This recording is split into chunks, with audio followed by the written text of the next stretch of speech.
Welcome to my channel. ये video हमारी हिंदी व्याकरण पर रहेगी। इसमें हम पहला टॉपिक पढ़ने वाले हैं हिंदी साहित्य का इतिहास। तो पूरा ग्रामर कोर्स हम चालू करने वाले हैं।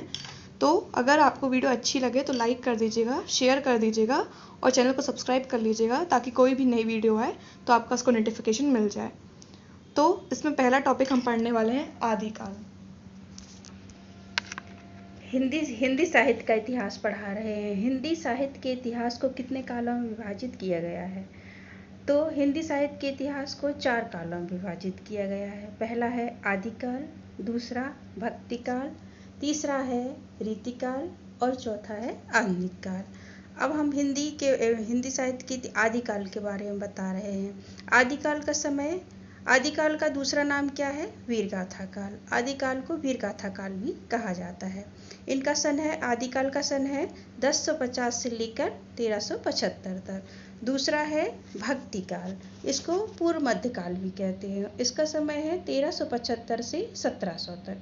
तीसरा है रीतिकाल, इसको उत्तर मध्यकाल भी कहते हैं। इसका समय है संवत 1700 से 1900 तक। और चौथा है आधुनिक काल, इसको गद्यकाल भी कहा जाता है। इसका समय है 1900 से अब तक।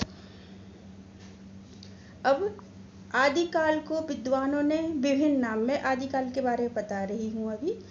आदिकाल को विद्वानों ने विभिन्न नाम दिए हैं। आदिकाल को वीरगाथा काल भी कहा जाता है, चारण काल भी कहा जाता है, राशो काल भी कहा जाता है और अपभ्रंश काल भी कहा जाता है। अब आदिकाल की विशेषताएं पढ़ेंगे। पहला, आश्रयदाताओं की अतिशयोक्ति प्रशंसा। पहले आदिकाल में क्या होता था? मतलब जो कवि रहते थे तो मतलब राजाओं के ऊपर आश्रित रहते थे, इसलिए वे राजाओं की प्रशंसाओं में कविताएं लिखा करते थे। तो पहला है आश्रयदाता, मतलब अतिशयोक्ति मतलब बहुत ही बढ़ा चढ़ाकर उनका वर्णन, राजाओं की प्रशंसा का वर्णन किया करते थे। दूसरा है युद्धों का सजीव वर्णन। युद्धों में मतलब उस समय युद्ध होते थे, इसलिए वहाँ उसमें युद्धों का वर्णन भी किया जाता था। तीसरा है पिंगल एवं डिंगल भाषाओं का प्रयोग। पहले पिंगल और डिंगल भाषाओं का प्रयोग हुआ करता था, तो आदिकाल में पिंगल एवं डिंगल भाषाओं का प्रयोग किया जाता था। चौथा है वीर रस के साथ श्रृंगार रस का चित्रण। रस तो आपने सुने होंगे, जैसे वीर रस, श्रृंगार रस। तो इसमें वीरता के ऊपर कविताएं लिखी जाती थी, इसलिए वह उसमें वीर रस का प्रयोग होता था और श्रृंगार रस का भी प्रयोग किया जाता था। अब हम बताएंगे आदिकाल के प्रमुख कवि और उनकी रचनाएं। आदिकाल में कौन कौन से कवि हुए हैं और उनकी रचनाएं कौन कौन सी हैं?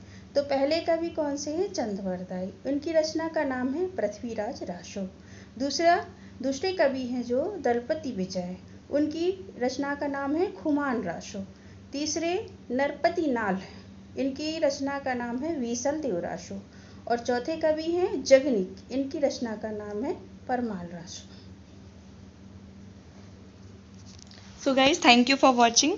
अगर आपको वीडियो अच्छा लगा हो तो प्लीज़ लाइक, शेयर और सब्सक्राइब कर दीजिए।